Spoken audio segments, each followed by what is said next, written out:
শাওয়াল মাস, আজকে শাওয়াল মাসের 12 তারিখ, চলে গেল 13 তারিখের রাত। এই শাওয়াল মাসে নফল সিয়াম রয়েছে। এই নয় যে রমজান মাসের সিয়াম রোজা শেষ হয়েছে মানে আর সারা বছর রোজা নেই, না, মাঝে মাঝে রোজা সিয়াম আছে। তার মধ্যে একটি হচ্ছে শাওয়াল মাসের এই 6টি রোজা। স্মরণ করিয়ে দিচ্ছি সহিহ মুসলিমের এই হাদিস নম্বর 1984।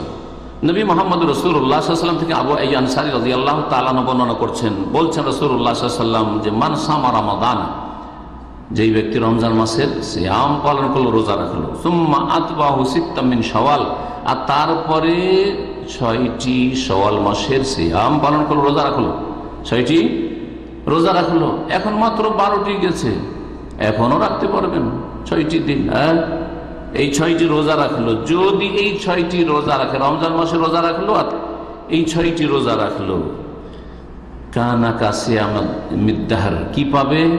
তার জন্য সওয়াব হবে, নেকি হবে, সারা জীবন সিয়াম পালনে রোজা রাখার। কিভাবে? রমজান মাসের 30, 29 হলো, 30-এর সওয়াব দেবেন। আল্লাহ করেছেন 29, আমরা তো করিনি, না, আমরা করেছি নাকি? সুতরাং 29 যদি হয় তো 30-এরই সওয়াব পাবো।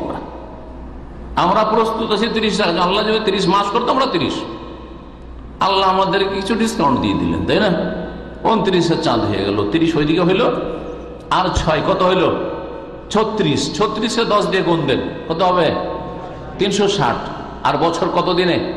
360 দিনে। মান জাবিল হাসানাতে ফালাহু আশরু আমসালিহা, কোরআনে কারীমে আয়াত মহান আল্লাহ ইরশাদ করছেন, কেউ যদি নেকি করে তাহলে তার জন্য 10 গুণ রয়েছে। এটা মিনিমাম, কম পক্ষে 10 গুণ রয়েছে। তাহলে 36-10-এ 360 হয়ে গেল। প্রতি বছরে যদি আপনার লাইফে এই অভ্যাস করে নেন, ভালো অভ্যাস, ইবাদতে জিন্দেগি, রমজান মাসের সিয়াম পুরো পালন করলেন 30-29, তারপরে 6টি রোজা রাখলেন, 360টি রোজার সিয়ামের সওয়াব পেলেন আপনি। এইভাবে সারা জীবনের যেন আপনি কি করছেন? সিয়াম পালন করছেন, রোজা রাখছেন, এই রোজার সিয়ামের নেকি পেতে থাকলেন। আল্লাহ